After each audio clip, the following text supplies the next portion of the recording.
So welcome everyone. I want to talk about one of the topics that I really like and I'm really excited about, the future of learning, because it's one of the key factors that's going to help you become fit for the future as a leader for yourself, for your teams, and for your organizations. Our world is becoming very, very competitive and is changing very fast. So the learning organization and the learning individuals are those who are going to be most successful in the future. So let me share with you 5 ways to accelerate the experience curve in your organization. And I've said here 5 new ways. Some of them you might be familiar with, but when I say new, I mean newish in terms of things that have only really become practical and feasible in the last 5 to 10 years. So I've got 5 of them, and I really want to make this practical. Now each of those 5, I could run a webinar on a whole segment on each one of those 5. So what I've done is I've limited it to the 5 that I think you can take value away from immediately. And I'd love you to, when you capture your ideas, actually write down which are the things that you're actually going to take away and do. Some of them you'll be able to do immediately, like today or tomorrow. Some of them you'll put down for the next couple of weeks, and some of them might be longer. There might be 90-day projects that you set for yourself. Certainly for 4 out of the 5, you'll be able to do that. Number 4, the fourth one in the list, you may say that takes a little bit more effort, but I reckon the other 4 you'll be able to do, if not today or tomorrow, certainly in the next couple of weeks. So that's a little bit of a preview of what's coming up, or a little bit of a taster. Also, if you complete the exit survey, one of the things I'm going to talk about, I'll send you a link to an interview that I did with my friend Chris Pudney, because one of the things I'm going to talk about is MOOCs and online learning, and you'll get some really practical experience of how to get started with MOOCs and online learning. If you've never come across this, and when I speak to audiences, I ask them how many people have done a MOOC, and it's very rare that I get more than 1 or 2% of the audience putting up their hand. So it's new, but it's very powerful. And if you've never done it, then please listen to the interview that Chris and I did on that subject. And you'll get that if you complete the exit survey at the end of the webinar. Okay, so let's get going, because we've got 5 things to get through. So we've got about 5 minutes on each, which includes time for polls and asking questions. So we've got time, but I do want to get through all these 5. And this is 5 out of 55 or 255 different ways that you can accelerate the experience curve. But as I said, I picked these 5 because I think they're quite practical, and you get a lot of bang for your buck. And buck, I mean not just money, but it's also time and effort. So when I talk about the future of leadership, what I say is the future of leadership goes into 3 areas. So there's you as a leader, there's your team, and then there's a wider network. And it's all about individual mastery. So I want you to be the sort of leader that they want to follow. I want you to build a team that people want to join, and then reach out to a world that wants to help. And that third one in particular hasn't been possible or feasible until recently, but now it totally is. And those 3 things apply equally to the future of learning. So if we look at the future of learning, what I would like you to do is make sure you've got your own plan for your personal learning. And that's not just for yourself and your career, but it's also because you give off signals, and people in your team and your organization look to you and look at you. Are you a lifelong learner? If so, they're more likely to be one themselves. Then individual mastery in your team. So we'll look at the way that learning used to be done, which was very much group. Everyone learns the same things, to now options for individual mastery. And then finally, looking at social learning, so bringing other people into the whole learning process. Now, I've called these I've grouped these into these 3 areas, and some of the things we talk about won't fit perfectly into those areas. So don't worry too much about that. I've got 5 things here. I've got 2 under personal learning, kind of 1.5 under individual mastery, and 1.5 under, or maybe a half under social learning. So there's a bit of overlap between those 2 here. So don't worry too much about which category they fit into. Let's just look at those 5 things. So before we do that, a couple of things I want to share with you that have been in the news recently. One of them is this, that Penguin Books, Penguin Random House as they are now, have decided that they're no longer going to look at your university qualifications when they recruit people.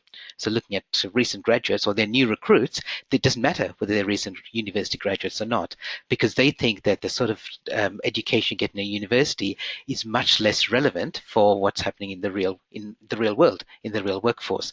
And Penguin isn't alone. Other big organizations like Deloitte, PwC, and Ernst & Young have said the same thing. In fact, some of them have been a little bit harsher and saying that what you learn in university is a waste of time and is completely useless. And now, whether you believe that's true or not, the point I want to make is that that whole idea of getting the formal education, and in the workplace, even the formal training courses that people might do, doesn't mean that there's no value to them, but they're having less value, and there are ways that you can enhance the value with some other things as well. Another thing that's happened is recently, this is the global education evangelist at Google. And Jamie, he says this, he said, instead of asking students what they want to be when they grow up, I ask them what problem they want to solve. So this is, and he's talking about students at school and university or college level, as they call it in the US, and he's looking at them in that context. But also think about this in terms of your organization. You've got people, perhaps they've got job descriptions and titles, but rather than that, look at their roles and how they work at adding value to the organization and solving problems in the organization. And the future of learning is all about this. It's all about equipping people to solve problems, not just equipping them to be better at doing their job description. Okay, so with that as a little bit of a prelude and a little bit of an introduction, let's look at these three broad areas. So let's look at the first one. So the first one is you. So how do you be a leading light, not only for yourself, but also for your organization, your team, that they see you as somebody who values learning? So I'm going to share two ideas here, and these are valuable to you, whatever level you are at your organization. You might be a business owner, an entrepreneur, a team leader, a senior manager, and also if you're not in a formal leadership role at all, these two things are going to be particularly useful, particularly the first one. So the first one is this concept, which is the concept of a personal learning network. The PLN, and in fact it's got its own acronym, and you can look it up on Wikipedia, and the PLN is something that's fairly new. We've kind of always had it, even if we haven't called it that, but it's just as you, as an individual, how do you learn? And now, with the internet and technology, there are so many different ways that you could learn. You could learn by reading articles, blog posts, books and ebooks. You could learn by looking at pictures. And when I say pictures, I don't just mean photographs, but there could be things like slideshows or infographics, and they're available to you for learning. Audio, do you listen to audio? So do you listen to radio? Do you listen to podcasts? And video, do you watch videos to learn? Do you watch TED Talks? Is that how you learn? So it's really interesting to know for yourself and to evaluate for yourself what's your own personal learning network. So mine, actually, I won't tell you what mine is. I'll run a poll here and ask you what are yours. So what are your best learning channels? So of those four, and you can tick more than one, which of these channels work best for you? So let me launch this poll. And you can see I've got those four options there.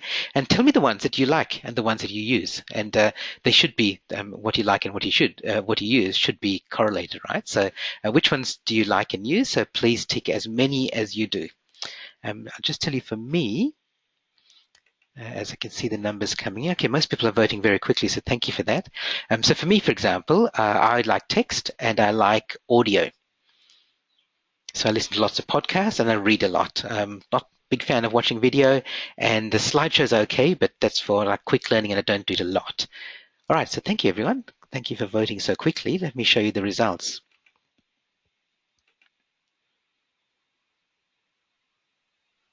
Right, interesting. So a lot of people learn from watching video, which is great. And a lot of people learn by reading, and fewer in pictures and audio. So just look at that, and you might find that matches your styles as well, but you may also find that it doesn't match your style. And if it doesn't, that might be a good thing for you to know that other people actually have different preferences. So for me, I know that lots of people like watching video and I don't, but that doesn't mean that I shouldn't create video or I shouldn't publish video. As a publisher, I need to be publishing more video because other people are using it. As a consumer, it's less valuable for me.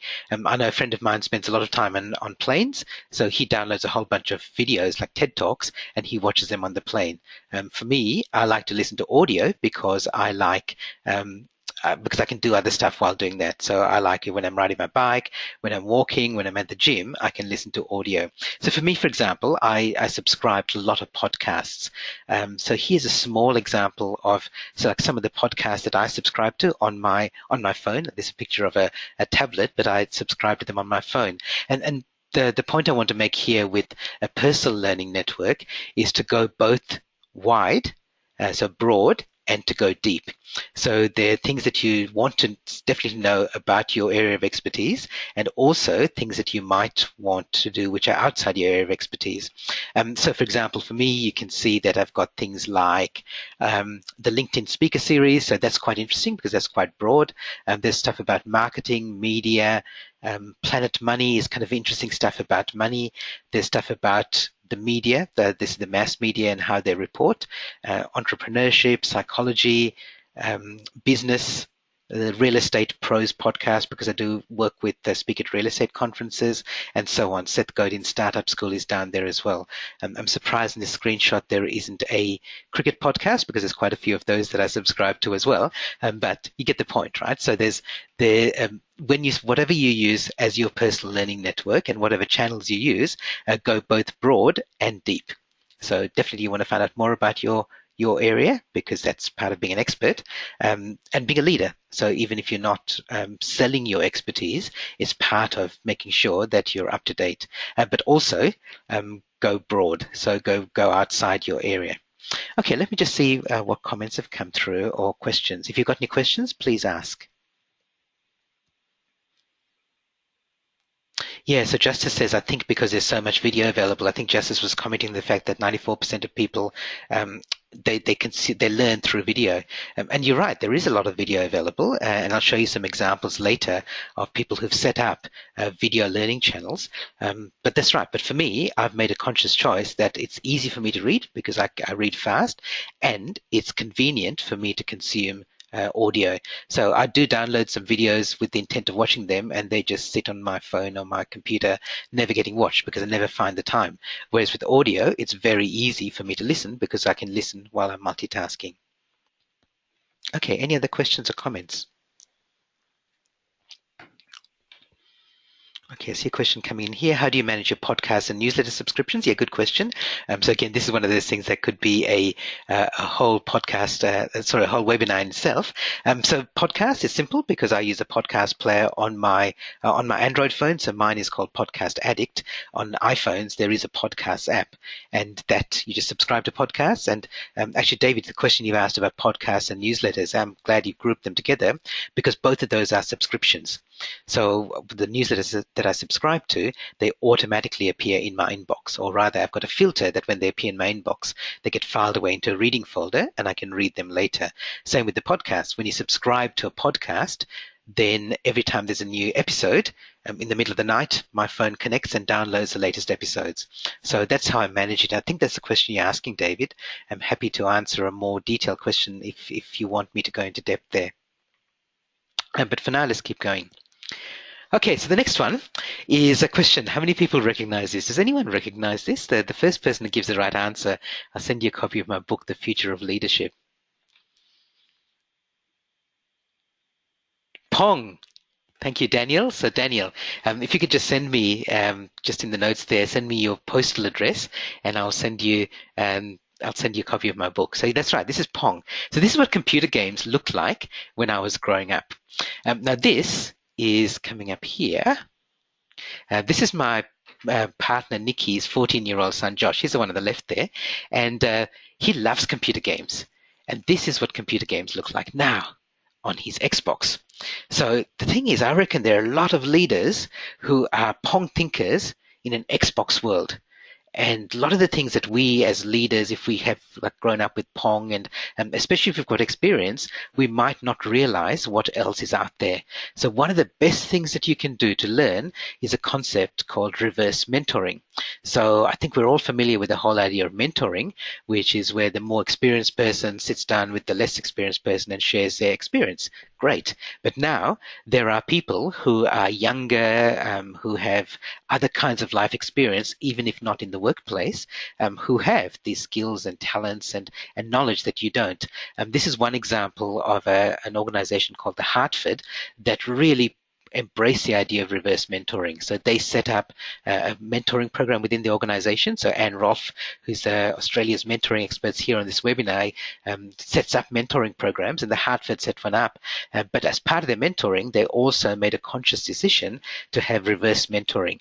So they are some of the junior people in the organization to be mentoring the more senior executives. And it worked really well. Everyone learned from it. And as a result, 11 out of the 12 mentors were promoted in the year, and the first year when they ran that program.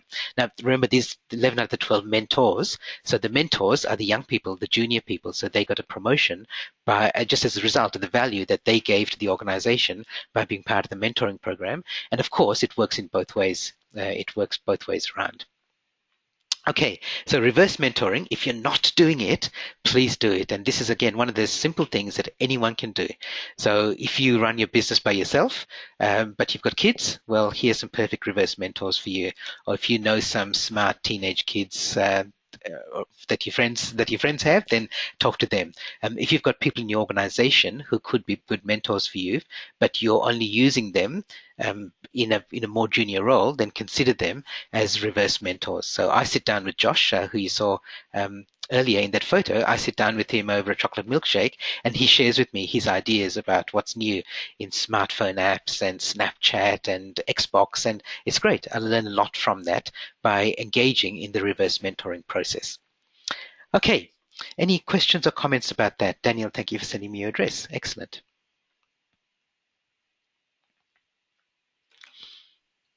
Okay, let me continue. Okay, so the next area is looking at your team members. So I've got two things here, maybe one and a half things. So looking at how do you get individual mastery? How do you get your team members to individual mastery? And this is the key and probably the biggest thing you can do in an organization if you've got some control over learning and development of your team. In other words, if you're leading a team or you're in HR, or L&D, then consider the contrast between the way that learning used to be done, which is like this. This is an 1892 classroom. And I was going to say contrast, but maybe if you look at the way that learning is done in classrooms now, it hasn't really changed a lot. We've gone to color photos, but a lot of learning happens like this. And it's not only in the classroom, it happens in corporate settings as well. So this is like a state-of-the-art learning seminar, lecture room and a seminar. And this is how a lot of learning happens now. And the problem with that is that it's group learning and it happens in a particular fixed context. And you may be wasting, if you're looking at organizational spend, you may be wasting most of your money. The research shows, and this is research from Columbia University, that most organizations, if you look at how much money they spend on the actual training event, so they spend 85% of their money on what happens during that training time, 5% of the money in what happens in follow-up, and 10% of the money in what happens preparing for the training. And yet, if you look at the effectiveness of the training, only a quarter of the effectiveness of the training comes from what happens in the program. As much happens before the program, and twice as much, so 50% of it, of the effectiveness of your training happens in what you do afterwards.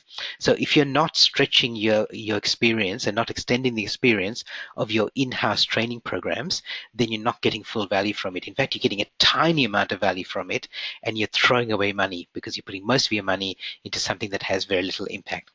So for example, whenever I speak at conferences, when I get engaged to speak at a conference, I'm asked to turn up on the day and make a presentation. And that's what happens with most of the speakers. But I always look at extending the program. And we have stuff, I always offer clients some opportunity to do a framing webinar or some sort of stuff beforehand to get people ready for my presentation and for the conference, and some sort of support webinar or even support webinar program after the conference, simply because I want to make sure that the conference organizer gets extended value, not just by me turning up and presenting. And it's not just conferences. This is for any any training. So how do you extend the experience? And the reason I've chosen webinars here, because there are many ways that you could do it. The reason I've chosen webinars is because webinars have a lot of advantages over many other ways of delivering training. So for one thing, they are interactive. As you can see here, if you're attending this webinar live, it is interactive. You can ask me questions. I can answer questions. We can show polls. Sometimes with my longer webinars, I will actually engage with people for longer sessions. So it's not passive. It's also something that you can do at any sort of scale. Now, there are some tricks to running big webinars. So when I run webinars with 500, 600, 700 people on there, I run it slightly differently than I do with a smaller webinar, but it is scalable and affordably scalable as well. It also allows us to use multimedia. So I'm not showing video, but I'm speaking. You can see my slides. I could turn my webcam on if I wanted to, rather than just people reading text. And it allows me to reach people. So when I say scalable, it can become big, but from local to global means that I can go to other areas as well. So it could still be a small webinar, but it could be global. And especially now with organizations who have so many distributed teams. So you might have a remote office, or you might have freelancers or contractors who don't work on site. Then it allows you to reach people who aren't just in the office. Let me stop for questions or comments. Webinars are just one of the things that you could do to extend the experience, and we don't have the time to do all of them or go through more of them, but I just want to give you an example of one of them. Okay, so Daniel says, is like the mentor for okay, let me have a quick look at this question. Thanks, Daniel, for writing quite a detailed question. I recently attended a cultural leadership forum, was very interested in the contextual style leadership that Aboriginal cultures have. Yeah, you have an older brother who is like the mentor for a particular skill. Yeah. But the person being mentored in that instance may be the older brother or mentor in regards to another skill, for example, fishing. Yeah, that's right. Exactly right. So people become mentors based on the skills that they've got. Might be an interesting concept for you to explore further. Justice says, your slides are so good. Thank you, Justice. And Malcolm says, love it, the extended training after a session. Yeah, exactly. So look at whatever you're doing, whether it's training or consulting, or when you get people into the training, whether you get consultants in, whether you get speakers for conferences, look at how you can extend that experience so you get more value from it. Okay, then let's look at the next area, which is looking at this is, I mentioned earlier, I was going to talk about some online video, and these are some examples of ways that you can offer on-demand training. So let's look at a few people who are offering online video. So the Khan Academy is probably the best known example in the education space. Free online video on a number of subjects, and mostly high school related subjects. But this now, and you can see that their motto is you only have to know one thing, is that you can learn anything. And the idea is to make high quality education available free to anybody in the world, to everybody in the world with an internet connection. So you can go there and just explore it just to see what's available. If you're working in organizations of business, you probably won't get value from the videos there, but it's an example. TED Talk's another example which you can get value from. Closer to home, Eddie Wu is a high school maths teacher in Sydney, and he's created Mr. Wu Tube. And on there, what he does, he teaches maths in a high school in Sydney, and he sets up a video camera, which is a recording on his iPad, and he records his maths classes, and he just publishes them to YouTube. So like every lesson, every maths concept, he publishes to YouTube, and he's now got like 15,000 YouTube subscribers, millions of views, and he's making this freely available. So the question I've got for you is, what are you doing in a similar vein? The value of it, even if you don't make it publicly available, is that you're making it available for your people to go back to later. So if somebody doesn't understand something about differential calculus, they can go back and watch that over and over and over again from anywhere around the world, rather than wasting everyone's time or taking up everyone's time in the classroom asking Mr. Wu to repeat it over and over again. So that's the sort of thing you should do. I've started doing exactly the same thing. Nikki, I mentioned my partner Nikki, her other child, her daughter Abby, is just doing year 12 now, and she's doing maths methods, which anyone in school, they like year 12 kids would know. ATAR maths methods, quite difficult, like differential calculus and stuff. It's the sort of stuff that I did in school many years ago. And so I've set up this website. It's not the I've just called it ABS Methods. Somebody told me I should call it the Gihan Academy, but I'm calling it ABS Methods just because Nikki's daughter's Abby and she's doing maths methods. You can get to it here, gihanprayer.com/maths. And what I'm doing is the idea, the similar sort of idea. So I go and help Abs with her maths one-on-one, but also then I go back later and repeat it online and create a video out of it. So it's available for other people as well as for Abby. So if she wants to look at it again, she can revise by going through my notes again without having to ask me over and over again. Now, I'm happy to help her over and over again, but it's not always possible. And also I could be helping her on other things. So the same thing applies with the training and the learning and development that you do. So if you are running in-house programs, then have you got some way of making them available to people later? And if you're engaging people from outside, are you asking them, how can our people get access to this later? Because I reckon you should be. And if you're not, that's something that's worth considering. Okay, let me stop and see if there's any other questions coming up. Anne says, love calculus. Thank you, Anne. And by the way, please feel free to share this because I want this to be social. I want other people to get value from it. I want them to comment on it, ask me to do other things, and be happy to do that. John says, Courageous Training. Have you read Courageous Training? No, I haven't read it, but I will. I always read books that are recommended by other people, so thank you.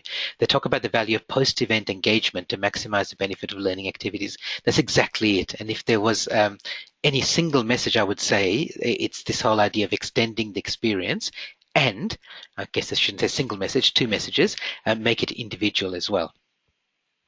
Okay, so let's look at the third area, the third broad area in which I've only got this one idea, although some of the things I mentioned earlier with the online video, that kind of goes into this idea of social learning as well.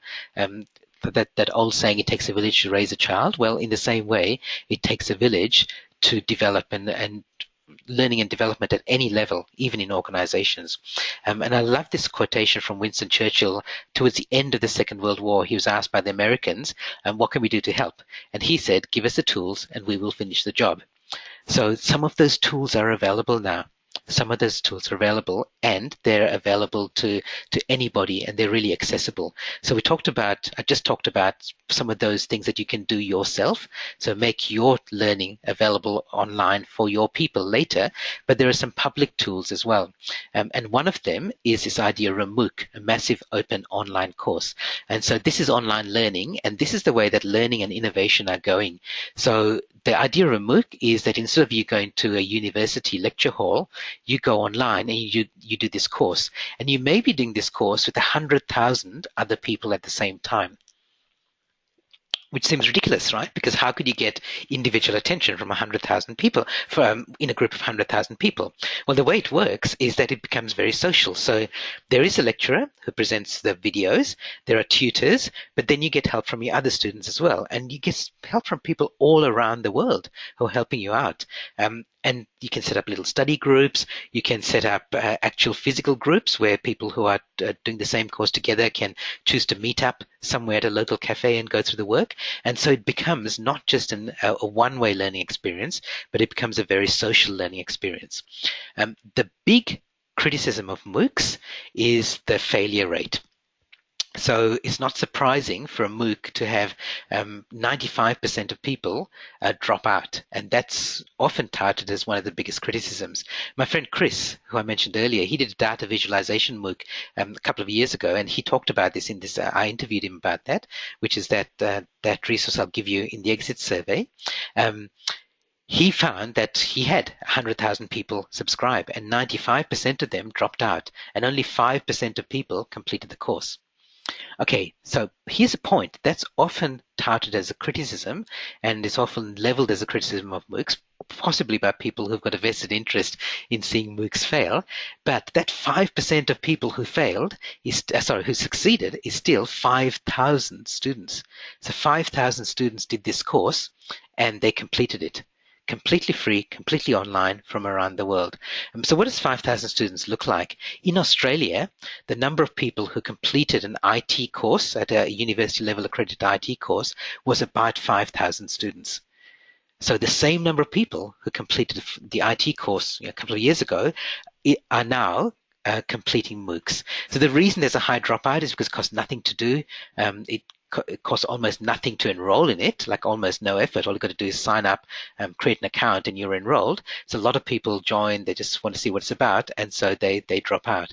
But the number of people who complete it is significant and is comparable to the number of people who complete university accredited courses.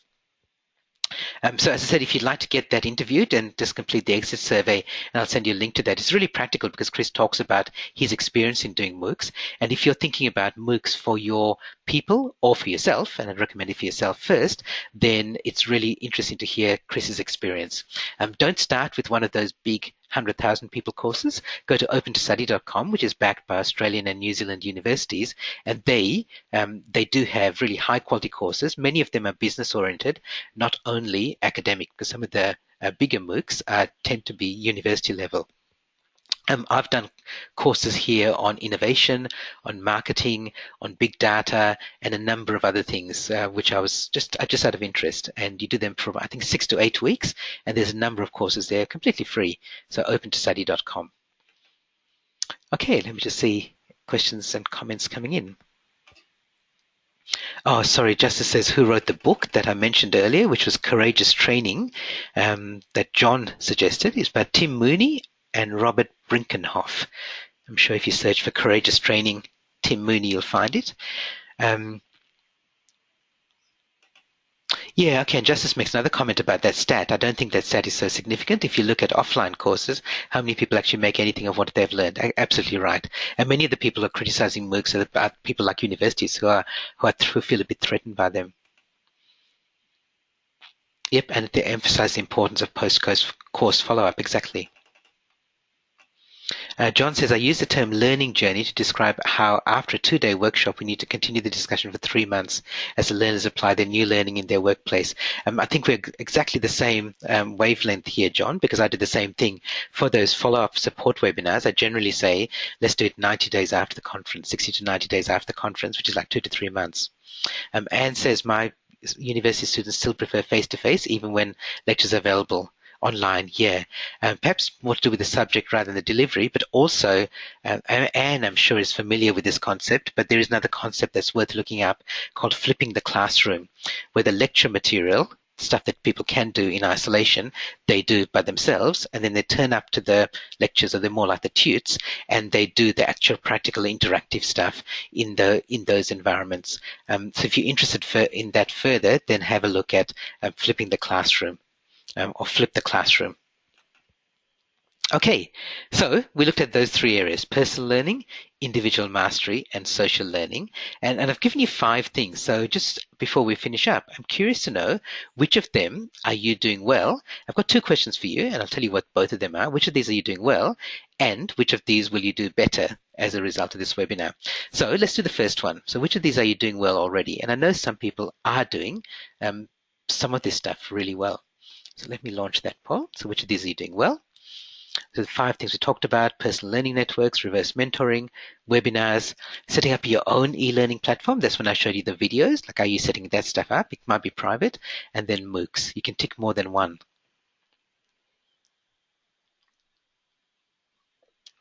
And you get to decide what well means, obviously.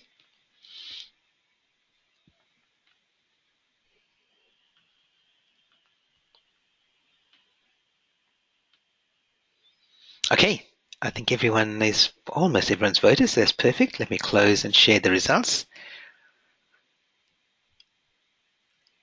Okay, so really high for personal learning network, and I'm thrilled about that because I'm thrilled for you, but I'm also thrilled for you as a leader because people really do look to see how well you're embracing these ideas.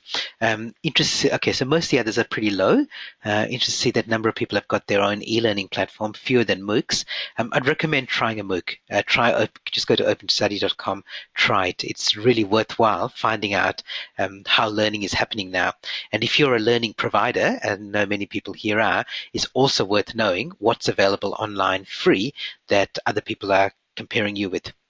You may not want to offer yours free, but it's worth knowing what the competition is doing. Okay, and let's look at the last of those questions. So which of these will you do better as a result of the webinar?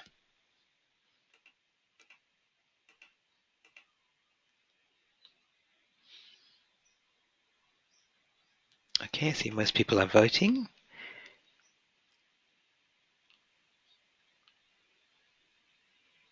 Okay, thank you everyone. Let me share the results. Okay, so most people want to do webinars, which is fantastic. Reverse mentoring, great. I really like that because I think I like that it's high because it's a really powerful thing and something that you can do very easily. You just need to sit down with somebody and set up a mentoring arrangement. Now I know that experts like Anne will say that there's more to a mentoring program than that, but I also know that Anne believes that mentoring is a lot about conversations, not necessarily about formal mentoring programs. So start having conversations with people who you might not have thought of as your mentors. That's a really important thing to do. And okay, the others are a mix. Great. Okay, so I'd love you to do this. Some or all of those things as a result of this webinar. If you're the sort of person who books conference speakers, then I have got a whole program which is kind of focused on this, the future of learning, which is all about talent, learning, and development. We cover some of the things we cover the things we talked about here, as well as some other things which are perhaps more specific to your organization. So that's one of my conference keynote programs.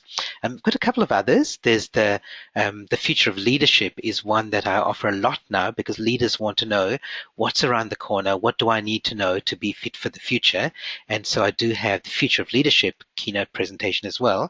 And if you're interested in innovation, which is related to this but not exactly the same, then book me for my Bright Sparks program, which is all about innovation, change, and collaboration.